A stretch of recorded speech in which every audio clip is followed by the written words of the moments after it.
again. I have an appointment at 2. But 2's showtime. She tugged a gold watch on a chain out from a very attractive cleavage and consulted. That's in 10 minutes. Grandpa would never have made an appointment at showtime. And on a Sunday?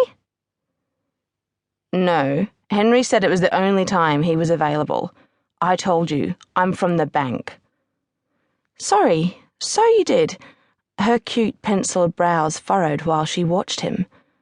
Bond's bank, the bank Grandpa pays the mortgage into. He must be just about up to the final payment. Is that why you're here? Mortgage? There was no mortgage. Not as far as he knew. Just a pack of geriatric animals eating their heads off.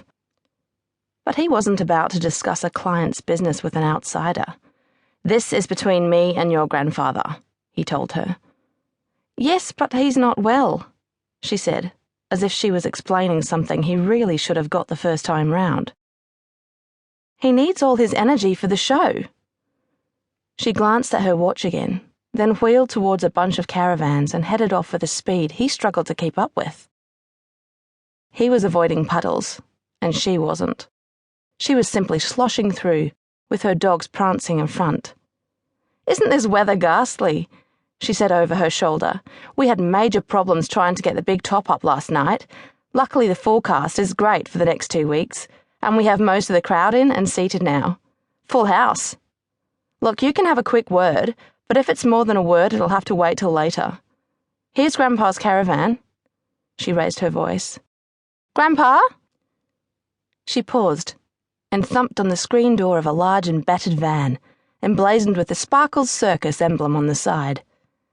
Matt could see armchairs through the screen, a television glowing faintly on the far bench, and mounds of sparkles. Cloth and sequins lay everywhere.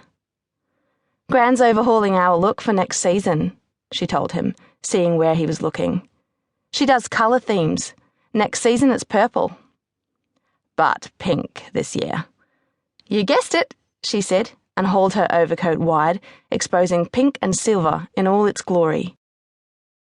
I kind of like pink. What do you think? It's very nice. There's a compliment to turn a girl's head. She chuckled and banged some more.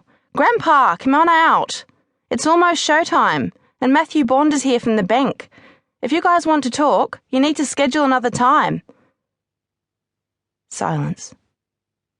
Grandpa? Allie pulled the screen wide, starting to look worried, and then she paused. Henry was coming. Henry Miski was a big man.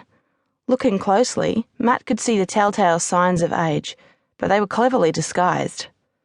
This was Henry Miski, ringmaster, tall and dignified to suit.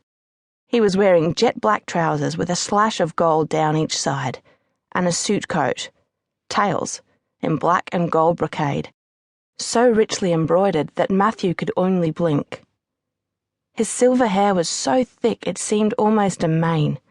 His outfit was topped with a black top hat, rimmed with gold, and he carried an elegant black and gold cane. He stepped down from the caravan with a dignity that made Matt automatically step aside.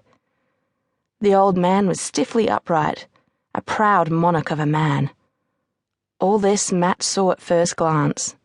It was only at second glance that he saw fear. I don't have time to speak to you now, Henry told Matt with ponderous dignity. Allie, why are you still wearing those disgusting boots? You should be ready. The dogs have got mud on their paws. We have 2 minutes, Grandpa, she said, and the dogs only need a wipe. You want us to give Mathew a good seat so he can watch the show? You can have your talk afterwards. We'll need to reschedule in a few days' time, Henry snapped. But the time for delay was past, Matt decided grimly. 12 letters from the bank had gone unanswered. Registered letters had been sent, so Mathew knew they'd been received. Bonds didn't make loans to businesses this small. It had been an aberration on his grandfather's part. But the loan was growing bigger by the minute. There'd been no payments now for 6 months. In normal circumstances, the receivers would be doing this. Hard men arriving to take possession of what now belonged to the bank.